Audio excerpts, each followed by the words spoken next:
والصلاة والسلام على سيد الأنبياء والمرسلين وعلى آله وأصحابه أجمعين. أما بعد، أعوذ بالله من الشيطان الرجيم. بسم الله الرحمن الرحيم. لقد كان لكم في رسول الله أسوة حسنة. صدق الله العظيم. قال الله تعالى وتبارك في شان حبيبه مخبرا وآمرا إن الله وملائكته يصلون على النبي يا أيها الذين آمنوا صلوا عليه وسلموا تسليما. الصلاة والسلام عليك يا سيدي يا رسول الله وعلى آلك وأصحابك يا سيدي يا حبيب الله. الصلاة والسلام عليك يا سيدي يا نبي الرحمة وعلى آلك وأصحابك يا سيدي يا رسول الملاحة.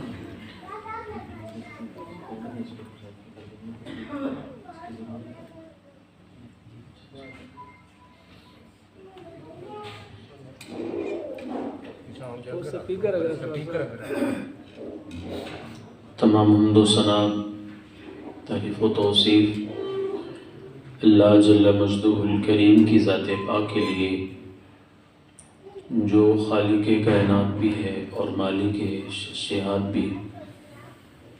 اللہ جل شانہ کی حمد و ثنا کے بعد حضور نبی مکرم، شفیع معظم، اللہ کے پیارے، امت کے سہارے، رب کے محبوب، دانائے وجود، مالک رقاب امم، فخر عرب و عجم، والی کون و مکان، سیاہ لامکاں، سید انس و جاں، سرور لالا رخاں، سرنشین مہوشاں، ماہ خوباں، شہنشاہ حسینہ، تتمہ دوراں، جلوہ صبح ازل، نور ذات لم یزل، باعث تکوین آدم و بنی آدم، نیر بطحا، رازدار ما اوہا، شاہد ما طغا، صاحب علم نشرہ، معصوم آمینہ،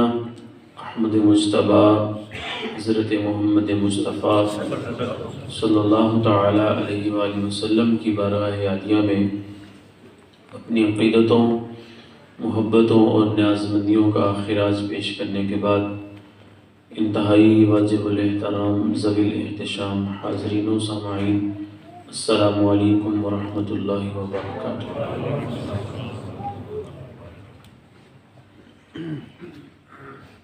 حضرت ڈاکٹر اقبال رحمۃ اللہ تعالی علیہ آپ فرماتے ہیں، خیمہ افلاک کا استادہ اسی نام سے ہے،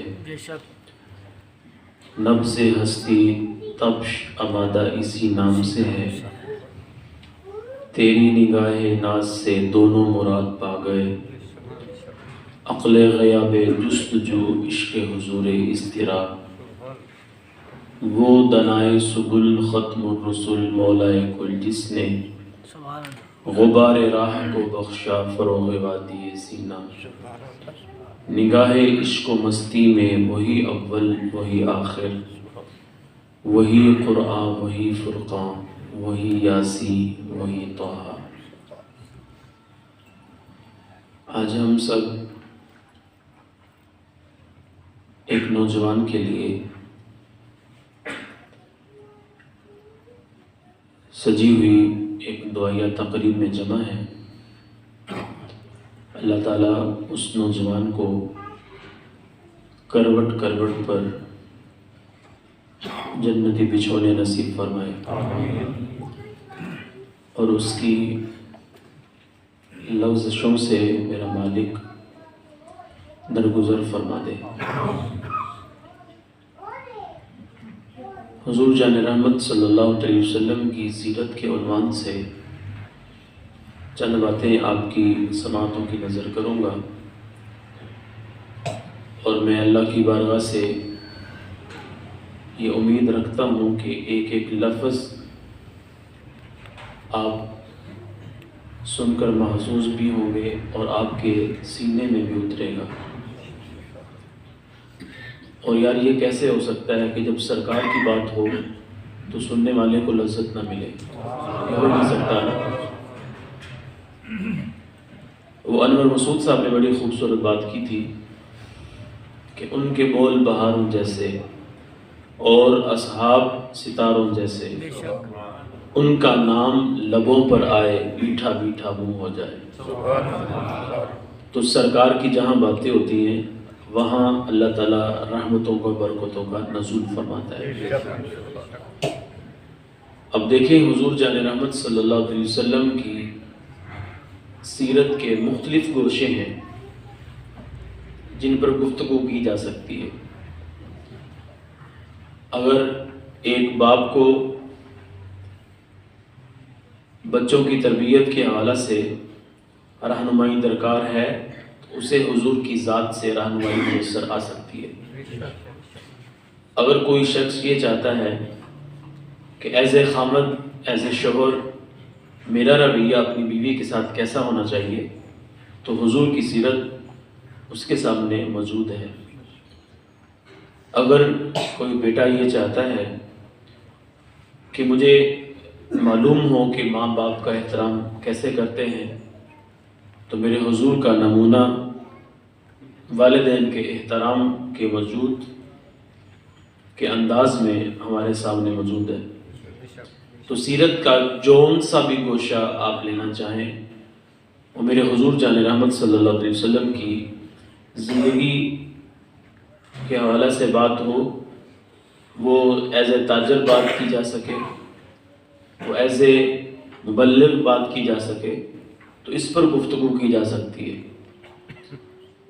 لیکن میں آج جس گوشے پر گفتگو کرنے کا ارادہ رکھتا ہوں، وہ میں سمجھتا ہوں معاشرے میں اس کی سب سے زیادہ آج ضرورت ہے۔ وہ گوشہ حضور کی سیرت کا کون سا ہے؟ وہ گوشہ ہے انسانیت کی قدر کرنا۔ آج میرے معاشرے میں جس انداز کے ساتھ انسان کو ذلیل و رسوا کیا جا رہا ہے، اس کی مثال آج سے پہلے نہیں ملتی۔ لوگ یار 10-10 روپے کے بدلے میں نوجوانوں کو قتل کر ڈالتے ہیں۔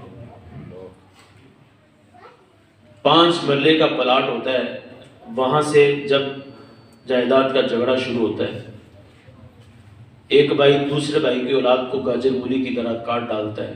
5 مرلے کا پلاٹ وہیں کا وہیں کھڑا رہتا ہے، لیکن خاندان کے خاندان تباہ ہو جاتے ہیں۔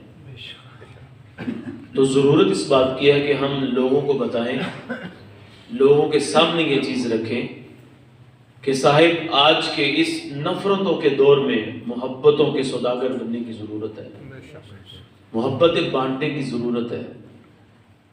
آج ہمارے دلوں میں نفرتیں آ گئیں، برادریوں میں نفرتیں آ گئیں، خاندان کے خاندان وہ تباہ ہو گئے۔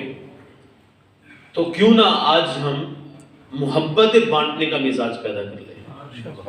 تو جب ہم محبتیں بانٹنے کا مزاج پیدا کریں گے تو پھر معاشرے میں امن آئے گا، پھر قتل و غارت نہیں ہوگی، پھر معاشرے میں نوجوانوں کو برائی کی سمت پر گامزن کرنے والے لوگ موجود نہیں ہوں گے۔ تو ہم نے معاشرے میں محبتیں بانٹنے کا مزاج پیدا کرنا ہے۔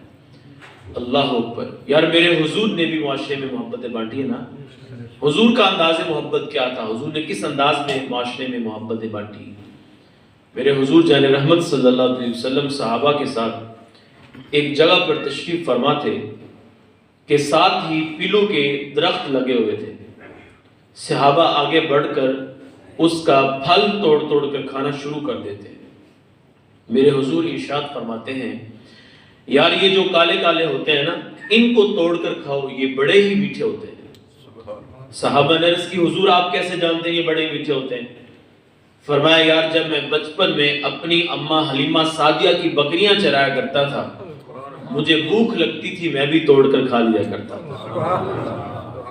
وہ یہاں پر مجھے وہ یاد آ گیا نا، مظفر وارسی نے بڑی خوبصورت بات کہی تھی، تیری حیات پاک کا ہر لمحہ پیغمبر لگے۔ تو اس انداز میں بھی میرے حضور نے معاشرے میں محبتیں بانٹی ہیں۔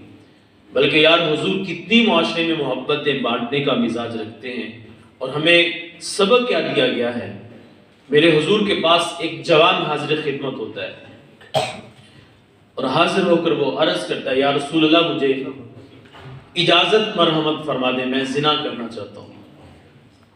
اب یہاں پر میں جو والدین ہیں ان سے یہ کہنا چاہوں گا کہ آج ہمارے معاشرے میں بڑھتے ہوئے زنا کو، بڑھتی ہوئی بے حیائی کو ایک ہی طریقے سے روکا جا سکتا ہے، اور وہ طریقہ ہے کہ نوجوانوں کا جو نکاح ہے وہ وقت پر کیا جائے۔ اگر ہم نے اس رواج کو اپنی نسلوں تک منتقل نہ کیا تو وہ دن دور نہیں ہے جب ہماری آنکھیں تو پہلے ہی بھٹک رہی ہیں، نوجوانوں کے خیالات تو پہلے بھٹکے ہوئے ہیں، سوچے تو پہلے ہی ہماری آوارہ ہو چکی ہیں، پوری رات نوجوان سوشل میڈیا پر غلاظتیں گندگیاں دیکھنے میں بسر کر دیتے ہیں۔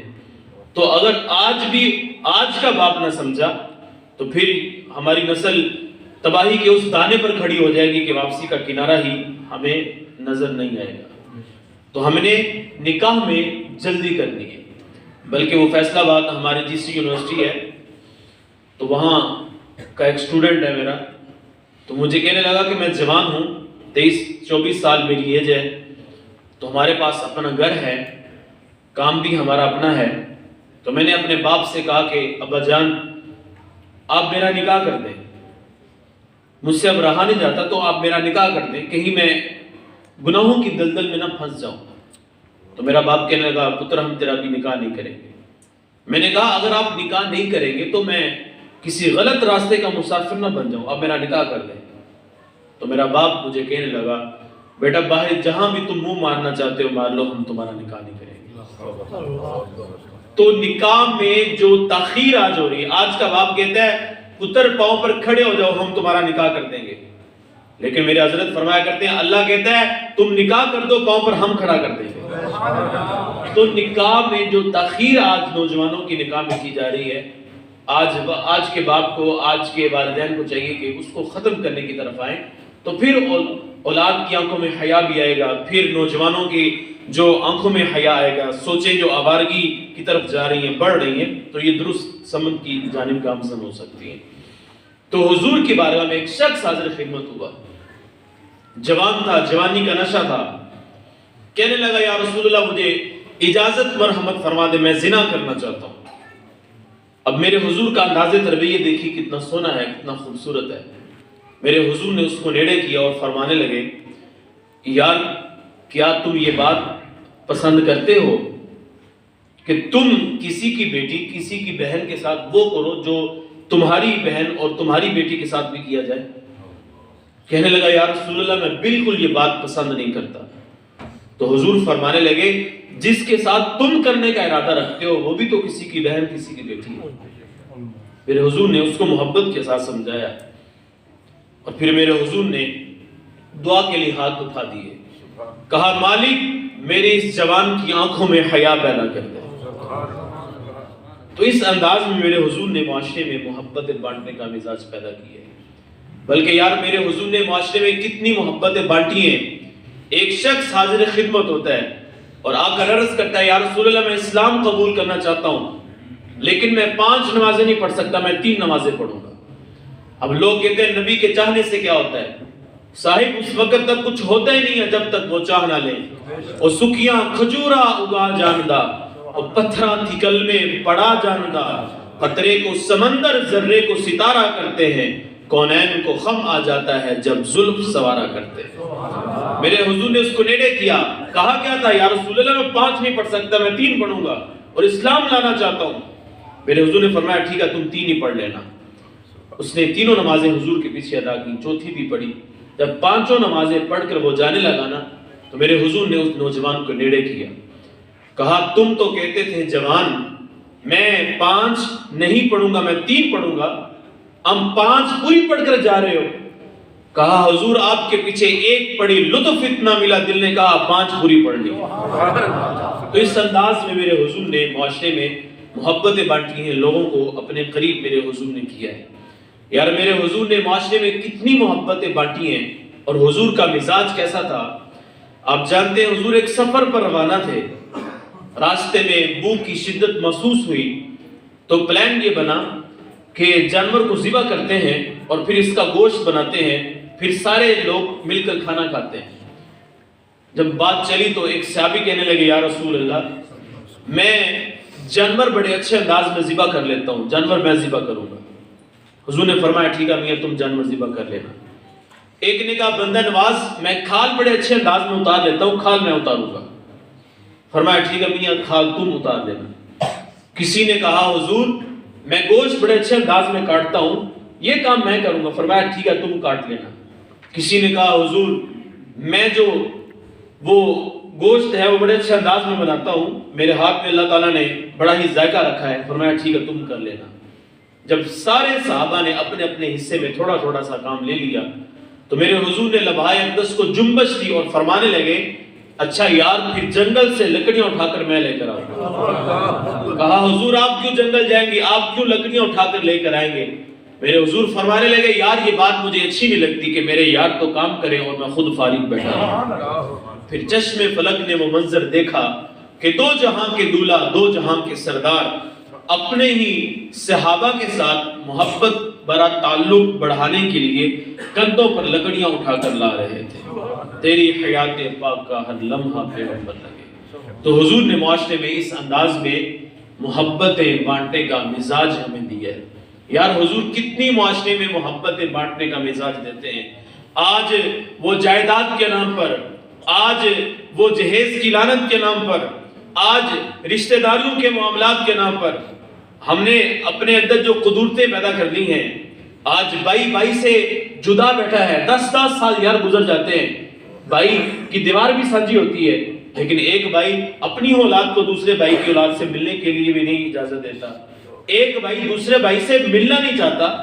تو آج ہم نے اگر حضور کو راضی کرنا ہے تو حضور کی سیرت کو بھی اپنانے کی کوشش کرنی ہوگی۔ اگر ہم نے حضور کی سیرت کو تو پسے پش ڈال دیا اور پھر اپنے آپ کو عاشق رسول بھی کہنا شروع کر دیا، ہم نے بڑی بڑی مساجد بھی کھڑی کر دی، ہم نے یا رسول اللہ لبیک کے نعرے بھی لگائے، سب کچھ ہم نے کیا، لیکن اگر ہمارا کردار ایسا تھا کہ اس میں سے حضور کے کردار کی خوشبو نہیں تھی تو معذرت کے ساتھ پھر ہماری یہ ساری چیزیں، یہ ساری محافل سجی کی سجائی جو ہے وہ رائے گا چلی جائیں گی۔ حضور علیہ السلام کی سیرت پر اگر ہم نے عمل نہ کرنے کی کوشش کی تو ہم نے معاشرے میں محبت بانٹنے کی طرف اپنے آپ کو کھینچ کر ہم نے لانا ہے۔ یار حضور کتنی معاشرے میں محبت بانٹنے کا مزاج دیتے ہیں۔ عرب کا ایک شخص ہے جس کا نام ہے اسود، اور اسود صرف اس کو اس لیے کہتے ہیں کہ اس کا رنگ بڑا کالا ہے، سب سے زیادہ کالے رنگ والا شخص۔ اب عرب کے جو لوگ تھے وہ بڑے ہی بد مزاج تھے، عرب کے جو لوگ تھے وہ بڑے ہی سخت دل کے مالک تھے، اور جو اسود تھا وہ رنگ کا بڑا ہی کالا تھا کہ جس شخص کے پاس بھی بیٹھتا لوگ اس کو دیکھ کر وہاں سے اٹھ کھڑے ہوتے۔ اگر یہ کسی کے ساتھ محو گفتگو ہوتا تو لوگ اس کی بات کو کاٹ دیتے، کوئی اس کی بات کو سننے کے لیے تیار نہیں تھا۔ اب جس کے پاس بھی یہ جائے لوگ اس کو گلے لگانے کے لیے تیار نہیں ہے، کوئی اس کے پاس بیٹھنے کے لیے تیار نہیں ہے، کوئی شخص اس کے ساتھ بیٹھ کر کھانا کھانے کے لیے تیار نہیں ہے۔ یہ دکھوں کا مداوا لے کر حضور جان رحمت صلی اللہ علیہ وسلم کی بارگاہ اقدس میں حاضر خدمت ہوا کہ میرا وہاں سے میرے دکھوں کا مداوا کر دیا جائے گا۔ حضور بیٹھے ہوئے تھے، یہ حاضر خدمت ہوا اور عرض کی یا رسول اللہ اگر میں اسلام قبول کروں تو مجھے کیا ملے گا؟ حضور فرما سکتے تھے اگر تم اسلام قبول کرو گے میاں تمہیں جنت کی بشارت میں محمد دیتا ہوں، لیکن حضور نے یہ بات ارشاد نہیں فرمائی۔ حضور فرما سکتے تھے اگر تم اسلام قبول کرو گے کل قیامت والے دن میں تیری شفاعت کروں گا، لیکن حضور نے یہ بات بھی ارشاد نہیں فرمائی۔ حضور جانتے تھے اس کا مسئلہ کچھ اور ہے، اس کو بھی جنت کی طلب نہیں ہے، اس کو بھی اس بات سے کوئی سروکار نہیں ہے کہ حضور کل قیامت والے دن میری شفاعت کر دیں۔ اس کا تو مسئلہ یہ ہے کہ لوگ اس کو عزت نہیں دیتے، اس کا مسئلہ یہ ہے کہ لوگ اس کو دیکھ کر راستہ بدل لیتے ہیں، اس کا مسئلہ یہ ہے کہ اس کے ساتھ بیٹھ کر کوئی کھانا نہیں کھاتا، معاشرے میں اس کو وہ نفروں تو بری نظروں سے دیکھا جاتا ہے۔ میرے حضور جانتے تھے، حضور نے اسود کو قریب کیا اور ایک تاریخی جملہ ارشاد فرمایا۔ میرے حضور فرمانے لگے اسود اگر تم اسلام قبول کرو گے تو تمہیں وہی ملے گا جو ابو بکر اور عمر کو ملا ہے۔ اور کہا جب نماز کا وقت ہوا نا، اگر تو پہلے آ گیا تو پہلی صف میں بیٹھے گا، اگر ابو بکر عمر بعد میں آئیں گے تو وہ دوسری صف میں بیٹھیں گے۔ کہا حضور آپ کا اسلام اتنی عزت دیتا ہے؟ کہا ہاں صاحب میرا اسلام اتنی عزت دیتا ہے۔ کہا پھر حضور دیر کس بات کی ہے، مجھے بھی اپنی زلفوں کا قیدی بنا۔ تو حضور نے اس انداز میں معاشرے میں محبتیں بانٹنے کا جو ہے وہ مزاج دیا ہے ہمارے معاشرے کو۔ تو آج ہم نے محبتیں بانٹنے کی طرف اپنے آپ کو ہم نے لانے کی کوشش کرنی ہے۔ اب دنیا میں وہ کون سے ایسے رشتے ہیں جن کے ساتھ بالخصوص ہمیں محبت بانٹنے کا درس دیا گیا؟ ویسے تو بہت سارے رشتے ہیں جن کے ساتھ محبت بانٹنے کا ہمیں مزاج دیا گیا ہے، لیکن سب سے پہلا رشتہ جو ہماری محبت کا سب سے زیادہ حقدار ہے وہ ہے ہمارے ماں باپ، ہمارے والدین۔ میں اکثر دیکھتا ہوں کیونکہ میرا شہر سے ایک تعلق ہے، تو بہت سارے لوگ ہمارے پاس آتے ہیں، اپنے معاملات ڈسکس کرتے ہیں۔ تو میں نے آج کے باپ کو عموماً ہر باپ کو آج پریشان پایا، اور پریشانی کی وجہ کیا تھی کہ ان کی اولاد ان کا کہنا نہیں مانتی، یا اولاد نافرمان ہے۔ ہمارے پاس دوستوں کو دینے کے لیے وقت تو ہے، ہمارے پاس ہم چائے کے پھٹے پر یار بیٹھ جائے نا تو 2-2 گھنٹے ہم وہاں بیٹھے رہتے ہیں۔ بات چلے سیر و سیاحت کی تو ہم 3-3 دن اپنے دوستوں کے ساتھ گزار آتے ہیں، لیکن اپنے ہی گھر میں بیٹھے بوڑھے باپ کے لیے ہمارے پاس وقت نہیں ہوتا۔ یہ حالات ہیں ہمارے۔ جائیداد کے نام پر والدین کے ساتھ ہم کیا کرتے ہیں، کسی سے مخفی نہیں ہے۔ شادیاں ہماری ہوتی ہیں تو ہم اپنے ہی ماں باپ کو لاوارثوں کی طرح، یتیموں کی طرح گھروں میں چھوڑ دیتے ہیں اور اپنے بیوی بچوں کو لے کر علیحدہ ہو جاتے ہیں۔ کیا ہمارے یہ معاشرے میں نہیں ہوتا؟ تو پہلا وہ رشتہ جس کے ساتھ محبت بانٹنے کا ہمیں مزاج دیا گیا ہے وہ والدین کا رشتہ ہے۔ مجھے یاد ہے فیصل آباد میں ایک وہ محفل سے خطاب کرنے کے بعد جب میں واپس پلٹا نا تو میرے پاس میرے ساتھ ایک پیر صاحب بھی تھے، تو ان کا ایک مرید آگے بڑھا اور آگے بڑھ کر اس نے پیر صاحب کے جوتوں کو اٹھا لیا اور چومنا شروع کر دیا۔ تو میں اس بات پر کوئی بھی بات نہیں کرنا چاہوں گا کہ اس کا یہ عمل کیسا ہے۔ ہر شخص کو اپنے شیخ کے ساتھ محبت ہوتی ہے، ہر شخص اپنے پیر صاحب سے محبت رکھتا ہے، اس کا انداز اپنا ہوتا ہے۔ لیکن میں نے اس جوان سے مخاطب ہو کر کہا، میں نے کہا یار اچھی بات ہے تم اپنے پیر صاحب سے اتنی محبت کرتے ہو کہ تم نے ان کے جوتے بھی اٹھا کر چوم لیے ہیں۔ میں نے کہا کاش کبھی باپ کے بھی جوتے اٹھا کر چومے ہوتے، کاش کبھی باپ کے بھی جوتے اٹھا کر چومے ہوتے۔ 300 کلومیٹر ہم سفر کر کے اپنے جو مرشد ہوتے ہیں، شیخ ہوتے ہیں، ان سے ملنے کے لیے چلے جاتے ہیں، اور گھر میں جو بیٹھے بوڑھے ماں باپ ہوتے ہیں ہم ان کے ساتھ بدتمیزی سے بات کرتے ہیں، ہماری زبانیں اتنی لمبی ہو جاتی ہیں۔ معذرت کے ساتھ آپ کسی فقیر کے پاس چلے جائیں، آپ کو کوٹی پھوڑی بھی وہاں سے فیض نہیں ملے گا۔ تو سب سے پہلا جو مرشد ہے آپ کا وہ آپ کا باپ ہے، سب سے پہلی جو درسگاہ ہے وہ آپ کی ماں کی گود ہے۔ تو ماں باپ سے محبت بانٹنے کا مزاج صاحب ہم نے پیدا کرنا ہوگا۔ مجھے اپنی مسجد کا ایک بابا نہیں بھولتا، 80-85 سال کی عمر میں ان کا انتقال ہوا۔ پاکستان بننے سے پہلے وہ ٹیچر تھے، تو ان کی داڑھی میں ابھی کچھ بال کالے تھے، تو میں نے ایک دن ان سے کہا بابا جی یہاں تو 50 سال کی عمر کے اندر لوگوں کے سر کے بالوں میں چاندی اتر آتی ہے، سارے کے سارے بال جو ہے وہ سفید ہو جاتے ہیں، آپ کی 80-85 سال عمر ہے تو ابھی بھی آپ کی داڑھی میں کچھ بال کالے ہیں، اپنی جوانی کا مجھے راز تو بتائیں۔ وہ کھل کر ہنسے اور مجھے کہنے لگے حافظ صاحب جو عزت کرنے والے پتر ہونا نا پیو کبھی بڑھا نہیں ہوتا، جب عزت کرنے والی اولاد موجود ہو تو پھر باپ کبھی بڑھا نہیں ہوتا۔ تو آج ہم نے یہ مزاج پیدا کرنا ہوگا، ماں کے ساتھ باپ کے ساتھ محبت بانٹنے کا ہم نے مزاج پیدا کرنا ہوگا۔ میرے حضور فرماتے ہیں برو آباءکم تبرکم ابناؤکم، کہا تم اپنے ماں باپ کی عزت کرو تمہاری اولاد تمہاری عزت کرے گی۔ دنیا میں گناہ ایک ایسا ہے جس کی سزا اللہ اس دنیا میں ضرور دے دیتا ہے، ایک نیکی ایسی ہے جس کی جزا اللہ اس دنیا میں ضرور عطا فرماتا ہے، وہ نیکی ماں باپ کی خدمت ہے۔ وہ گناہ ماں باپ کی نافرمانی کرنا ہے۔ تو سب سے پہلا رشتہ جس کے ساتھ ہم نے محبتیں بانٹنے کا مزاج پیدا کرنا ہے وہ باپ ہے، وہ ماں ہے۔ اور پھر دوسرا رشتہ دیکھیے جس کو آج ہمارے گھروں میں، ہمارے برادری کے سسٹم میں جس کو ذلیل کیا جاتا ہے، وہ بائی کا رشتہ ہے۔ میرے حضور کی بارگاہ میں ایک شخص حاضر خدمت ہوا اور حاضر ہو کر وہ کہتا ہے، یا رسول اللہ میں سارا دن کام کرتا ہوں، میرا بھائی گھر میں بیٹھا رہتا ہے اور وہ کام کاج نہیں کرتا اور وہ مفت کی روٹیاں کھاتا ہے۔ میرے حضور نے ایک جملہ ارشاد فرمایا، حضور فرمانے لگے، یار یہ بھی تو ہو سکتا ہے اللہ تمہیں رزق ہی تیرے بھائی کے صدقے سے دیتا ہو۔ تو یہ کتنا خوبصورت مزاج ہے معاشرے کو جوڑنے کا۔ آج یار ہم 200 500 روپے کے اوپر اپنے بھائی سے لڑائی کر لیتے ہیں، جھگڑا کر لیتے ہیں، 10 سال 20 سال گزر جاتے ہیں، ہم بوڑھے ہو جاتے ہیں، کمر جواب دے جاتی ہے، آنکھوں کو نظر آنا بھی بند ہو جاتا ہے، لیکن ہم اتنے سخت مزاج لوگ ہیں کہ اپنے روٹھے ہوئے بھائی کے ساتھ 2 میٹھے بول بولنے کے لیے بھی ہم تیار نہیں ہوتے۔ تو آج ہم نے محبتیں اس انداز میں بھی بانٹنی ہوگی۔ مجھے یاد ہے ایک شخص میرے پاس آیا اور اس کا یہ جملہ آج تک مجھے نہیں بھولتا، موٹے موٹے اس کی آنکھوں میں آنسو تھے اور بار بار اس کی زبان پر یہی الفاظ تھے، باسط بھائی میرے بھائی کو میرے ساتھ ایسا نہیں کرنا چاہیے تھا، باسط بھائی میرے بھائی کو میرے ساتھ ایسا نہیں کرنا چاہیے تھا۔ میں نے اس سے پوچھ لیا کہ یار تیرے بھائی نے تیرے ساتھ کیا کیا ہے؟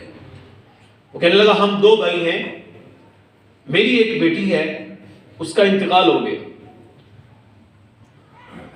میں نے اس کو عزیز فاطمہ ہاسپٹل کے اندر ایڈمٹ کروا دیا،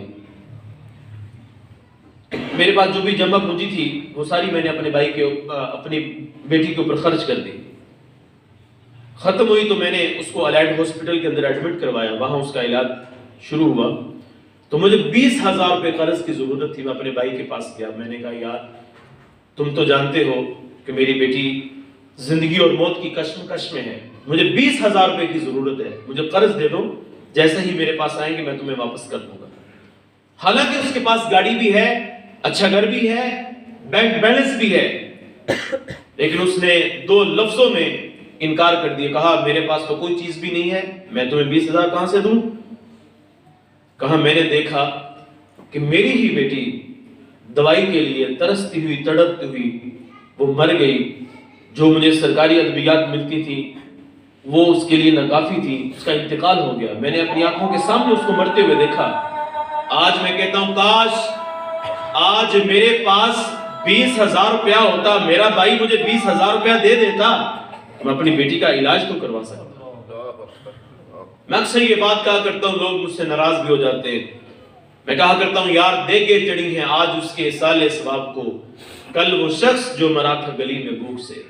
اس سے پہلے کہ جو تمہارے پاس رشتے ہیں وہ مر جائیں، قبروں میں چلے جائیں، پھر موٹے موٹے آنسو بہانے کی صاحب کوئی ضرورت نہیں ہوگی، پھر برادری کو اکٹھا کر لینا، پھر یہ دیگر معاملات کر لینے، اس سے پہلے کہ جب وہ زندہ ہیں ان کی قدر کرنے کا مزاج پیدا کرو۔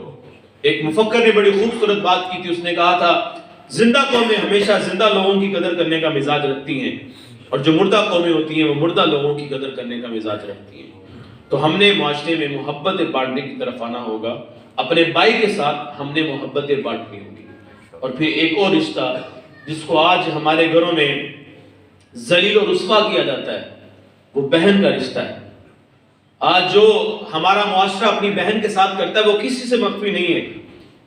میں اکثر یہ بات کہا کرتا ہوں کہ آج جو ہمارا معاشرہ ہے، خاص طور پر جو بر صغیر کا معاشرہ ہے، یہاں یہ رواج ہے، رسم ہے، آپ کی برادری کے اندر بھی ہوگی کہ آج کا باپ اپنی بیٹی کے گھر میں جاتا ہے نا، آج کا بھائی اپنی بہن کے گھر میں جب جاتا ہے تو ہم وہاں جا کر کھانا نہیں کھاتے۔ صاحب کھانا تم کیوں نہیں کھاتے؟ اس لیے کہ یہ برادری کے اندر رواج ہے، رسم ہے کہ بیٹیوں کے گھر سے کھانا نہیں کھایا جاتا، بہنوں کے گھروں سے کھانا نہیں کھایا جاتا۔ لیکن یار ہم اتنے عقل مند لوگ ہیں کہ بہنوں سے اور بیٹیوں کے گھروں سے جا کر کھانا نہیں کھاتے، لیکن وراثت میں سے ان کا حصہ ضرور کھا جاتے ہیں۔ بابا بلے شاہ علیہ رحمہ فرمایا کرتے تھے، حج بھی کیتی جاندے ہو، لو بھی پیتی جاندے ہو، کھا کے مال یتیماں دا وچ مسیتی جاندے ہو، دسو نہ اے بلے نو اے کی کیتی جاندے ہو۔ تو ایک انداز یہ بھی اپنائیں اپنا زندگی گزارنے کا، حضور کی سیرت کا ایک انداز یہ بھی اپنائیں کہ معاشرے میں اپنی بہن کے سر پر شفقت ہاتھ رکھیں۔ صاحب یہ بہنیں آج ہمارے گھروں میں جس انداز میں ذلیل کی جاتی ہیں، کل جب یہ بیوی بن کر دوسرے گھروں میں جاتی ہیں اور ان گھروں کے اندر ان کے ساتھ جو حال کیا جاتا ہے وہ کسی سے مخفی نہیں ہے۔ لوگ فون کال کرتے ہیں، مسائل اپنے بتاتے ہیں تو انسان کی عقل حیران رہ جاتی ہے کہ آج ہم کس معاشرے میں زندگی گزار رہے ہیں، ہم کون ہیں کیا ہیں باخدا یاد نہیں، اپنے اسلاف کی کوئی بھی ادا یاد نہیں ہے، اگر یاد تو کافر کے ترانے اب تک ہے نہیں، یاد تو کعبہ کی صدا یاد نہیں، بنت آدم کو نچاتے ہیں سر محفل ہم، کتنے سنگ دل ہیں کہ رسم حیا یاد نہیں، آج اپنی ذلت کا سبب یہ ہے شاید کہ آج ہم کو تو بھی اپنا خدا یاد نہیں۔ ایک مزاج بیٹا، ایک مزاج جوانوں، ایسا بھی انداز اپنائیں اپنا زندگی گزارنے کا کہ بہنوں کے سروں پر شفقت کا صاحب ہاتھ تو رکھو۔ آپ جانتے ہیں میرے حضور نے بہن کے ساتھ جو محبت بانٹنے کا معاشرے کو مزاج دیا، اس کی مثال تاریخ ڈھونڈنے سے بھی ڈھونڈ کر سامنے نہیں لا سکتی۔ آپ جانتے ہیں صحابہ نے حضرت شیمہ جو بعد میں اسلام کی دولت سے مالا مال ہوئی، ان کے قبیلے کے لوگوں کو پکڑ لیا، قیدی بنا لیا۔ اب قبیلے والوں نے یہ فیصلہ کیا کہ فدیے کے طور پر پیسے اکٹھے کیے جائیں اور پھر اپنے بندے جا کر ان سے چھڑوا لیے۔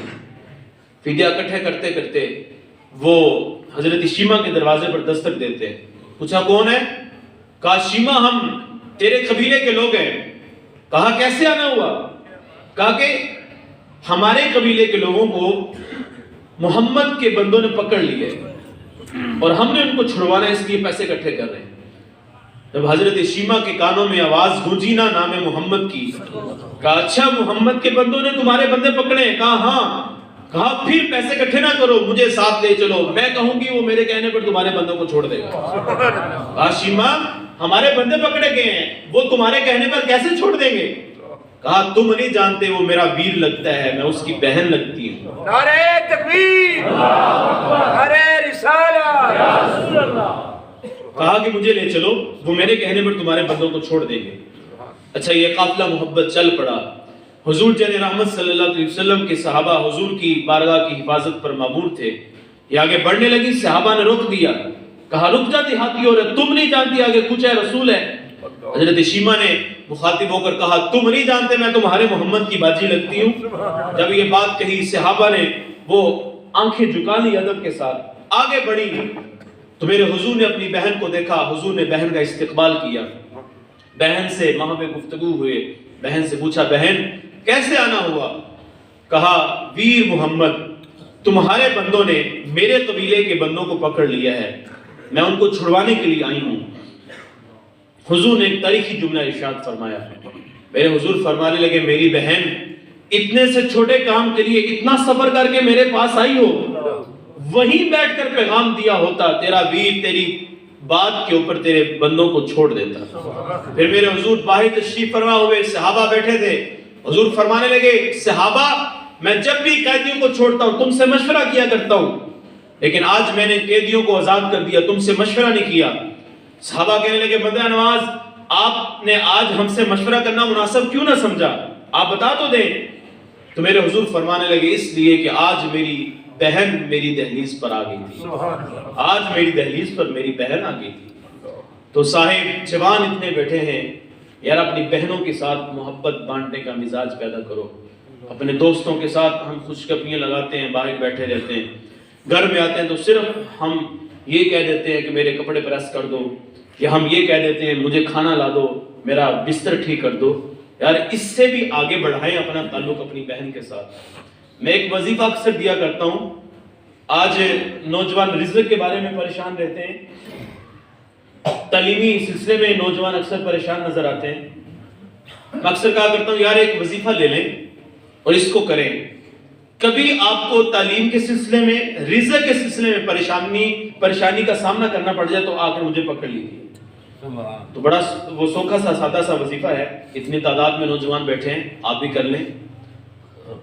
تو میں اکثر کہا کرتا ہوں یار تمہیں جیب خرچ ملتا ہوگا اپنے باپ کی طرف سے، یا اگر آپ خود کام کرتے ہیں تو آپ کے پاس پیسے کچھ ہوتے ہوں گے، میں کہا کرتا ہوں یار جب کبھی گھر جایا کرو نا، زیادہ نہیں، اگر 20 40 50 کی بھی ہمت توفیق ہے تو اتنے کی چیز خرید لیا کرو، اور خرید کر جا کر بہن کے ہاتھ پر رکھا کرو اور کہا کرو میری بہن یہ میں تیرے لیے لے کر آیا ہوں۔ بہن سے محبت بانٹنے کا مزاج تم پیدا کر لو، عرش کا رحمان تمہاری جولیوں کو بھر دے گا، خالی نہیں لٹائے گا تمہاری جولیوں کو یار۔ بلکہ ایک روایت میں آتا ہے سب سے زیادہ جو اللہ دعا قبول کرتا ہے، پتہ کس کی کرتا ہے؟ ایک روایت میں آتا ہے سب سے زیادہ جو اللہ کی بارگاہ میں دعا قبول کی جاتی ہے وہ ایک بہن کی، ایک بھائی کے حق میں دعا قبول کی جاتی ہے۔ جب آپ اپنی بہن کے ساتھ محبتیں کریں گے تو وہ مصلح بچھا کر اپنے ویر کے لیے کتنی دعائیں کرے گی، اور جب بہن نے ہاتھ اٹھا لیے دعا کے لیے تو آپ کیا سمجھتے ہیں اللہ آپ کو خالی لٹا دے گا؟ صاحب کبھی ایسا نہیں ہوگا۔ تو آؤ اپنی بہنوں کے ساتھ بھی محبت کرنے کا مزاج پیدا کرو۔ میں اپنی گفتگو کو کلوز کرنا چاہوں گا اور آپ کو یہ دعوت فکر بھی دینا چاہوں گا کہ آج ہمارے معاشرے میں اتنی نفرتیں پھیل گئیں، آج ہمارے معاشرے میں جائیداد کے نام پر باپ کو ہم نے گھر سے نکال دیا، آج ہم نے جائیداد کے نام پر بہن سے ناتا توڑ لیا، آج ہم نے وہ جائیداد کے نام پر اپنی بیوی کو اس کے میکے کے گھر میں بھیج دیا کہ وہاں سے جائیداد لے کر آ ورنہ طلاق کے کاغذات تیرے ہاتھ میں ہم تھما دیں گے۔ آج ہمارے معاشرے میں کیا کچھ نہیں ہو رہا یار؟ تو آؤ نا محبتیں بانٹنے کا ہم معاشرے میں مزاج پیدا کریں۔ یار میرے حضور معاشرے میں کتنی محبتیں بانٹنے کا مزاج رکھتے ہیں۔ اسی بات پر میں اپنی بات کو کلوز کرنا چاہوں گا۔ صحابی کا نام ہے حضرت جابر رضی اللہ تعالیٰ عنہ۔ 9 بہنیں ہیں ان کی، اکیلے بھائی ہیں، اور 9 بہنوں کا بوجھ ان کے کندھوں کے اوپر ہے، اور ان کے باپ غزوہ احد کے موقع پر جامع شہادت نوش کر جاتے ہیں۔ یہ مدینہ النور پلٹ رہے تھے، ان کے پاس جو سواری تھی وہ کمزور تھی، باقی صحابہ آگے نکل جاتے ہیں، حضرت جابر پیچھے رہ جاتے ہیں۔ میرے حضور پیچھے سے تشریف لے کر آئے، حضور نے دیکھا جابر پیچھے رہ گئے، باقی صحابہ آگے نکل گئے۔ کہا جابر تم کیوں پیچھے رہ گئے ہو؟ کہا بندہ نواز میرے پاس جو سواری ہے وہ کمزور ہے، اس لیے میں پیچھے رہ گیا ہوں، باقی صحابہ آگے نکل گئے۔ تو حضور فرمانے لگے جابر کیا خیال ہے تیری سواری کو تیز نہ کر دے؟ کہا حضور یہ تو آپ کی شفقت ہوگی۔ حضور نے چھڑی لگائی، روایت میں آتا ہے حضرت جابر کی سواری کے اندر جتنی بھی وہ سستی تھی، کمزوریاں تھی، اس کا جو نحیف پن تھا وہ مضبوطی میں تبدیل ہو گیا۔ پھر میرے حضور آگے بڑھے، حضور نے باتوں ہی باتوں میں حضرت جابر سے پوچھا جابر تیری شادی ہوئی ہے؟ کہا ہاں یا رسول اللہ میری شادی ہوئی ہے۔ تو حضور فرمانے لگے پھر تو تیری دلہن گھر میں تکیے لگا کر تیرا استقبال کر رہی ہوگی۔ جب یہ بات سنی نا تو حضرت جابر نے کہا یا رسول اللہ آپ کن تکیوں کی بات کرتے ہیں؟ میرے گھر میں تو ایک تکیہ بھی موجود نہیں ہے، میرے گھر میں تو ایک وقت کا راشن بھی موجود نہیں ہے۔ حضور نے یہ بات سنی تو حضور نے دعا کے لیے ہاتھ اٹھا دیے، کہا اے اللہ میرے جابر کو معیشت کا حسن نصیب فرما۔ یہ بات کہی آگے چل دیے، باتوں کا رخ میرے حضور نے تبدیل کیا، اور میرے حضور کہنے لگے جابر یار یہ جو تیرے پاس سواری ہے مجھے 1 درہم کے اندر بیچ دو۔ کہا یا رسول اللہ 1 درہم تو اس کی قیمت نہیں ہے۔ کہا یار تم 2 لے لو۔ کہا حضور 2 درہم اس کی قیمت نہیں ہے۔ اچھا میرے حضور ریٹ بڑھاتے چلے گئے، حضرت جابر کا دل جڑتا چلا گیا۔ میرے حضور فرمانے لگے جابر 40 درہم لے لو اور یہ سواری تم مجھے بیچ دو۔ کہا یا رسول اللہ ٹھیک ہے 40 درہم کے اندر یہ مجھے سودا قبول ہے۔ حضور مدینہ النور پہنچے، حضرت بلال کو بلایا اور کہا بلال 40 درہم اس کو دے دو، کچھ زیادہ اور دے دو ہماری طرف سے، اور اس سے یہ سواری لے لو۔ حضرت بلال نے وہ درہم جو تھے حضرت جابر کے ہاتھوں میں تھما دیے۔ حضرت جابر گھر کی دہلیز کی جانب پلٹنے لگے تو دل میں خیال آتا ہے جابر 9 بہنیں تیرے گھر میں بیٹھی تیرا انتظار کر رہی ہیں، ہمارا ویر ہمارے لیے فلاں چیز لے کر آئے گا۔ کبھی خیال آتا ہے جابر وہ گھر میں یہ چیزیں بھی موجود نہیں ہیں، کیا لوں؟ کبھی خیال آتا ہے جابر اتنی رقم تیرے پاس ایک وقت میں جمع ہو گئی ہے، اس کی کوئی اچھی سی سواری لے لو، تجارت کرو، اللہ تعالیٰ تمہیں نفع دے گا، کاروبار بڑھے گا۔ کبھی کچھ خیال آتا ہے، کبھی کچھ خیال آتا ہے۔ ابھی گھر کی دہلیز پر قدم نہیں رکھے حضرت بلال پیچھے سے آ جاتے ہیں۔ کہا یار جابر یہ سواری حضور نے واپس کی ہے، کیا اب مجھے پیسے واپس کرنے پڑیں گے؟ سواری رکھنی پڑے گی؟ کیا ڈیل کینسل کر دی؟ کہا میں نہیں جانتا، حضور نے یہ مجھے سواری واپس کرنے کو کہا ہے۔ حضرت جابر حضور کی بارگاہ میں آئے اور آ کر عرض کرنے لگے یا رسول اللہ کیا اب مجھے سواری واپس رکھنی پڑے گی اور پیسے واپس کرنے پڑیں گے؟ کیا سودا کینسل کر دیا، ڈیل کینسل ہو گئی؟ تو حضور نے ایک تاریخی جملہ ارشاد فرمایا جو آج کی اس نشست کا نقطہ عروج ہے۔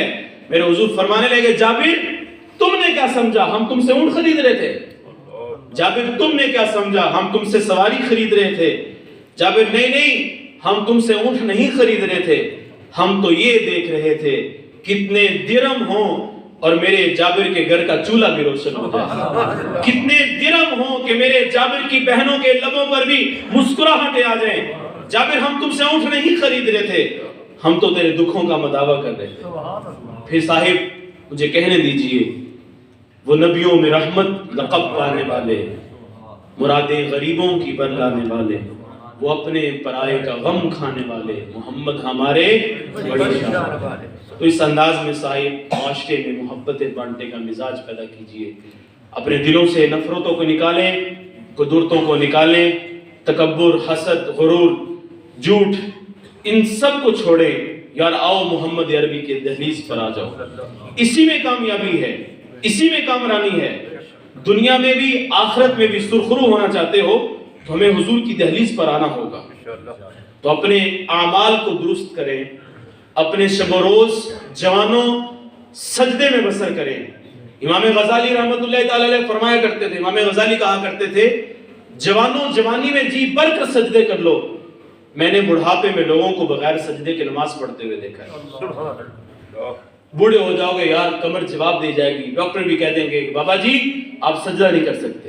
آج جوان ہیں، جوانی کا نشہ آپ کی آنکھوں میں ہے، تو آج اپنی جوانی کو قرآن پڑھنے کی طرف لے کر آئیں۔ آج آپ جوان ہیں، آج مستیاں آپ کو چڑھتی ہیں، ایک جوانی اس انداز میں بھی گزاری جا سکتی ہے کہ رب کے حضور سجدہ کرتے ہوئے جوانی گزاریں۔ یار جوانی کا لطف کتنا اچھا ہوگا جب رات کے آخری پہر ہوں اور مصلی بچھایا ہو اور محمد عربی کی ذات پر بٹھا درود پڑھ رہے ہوں تو جوانی کا لطف آ جائے گا۔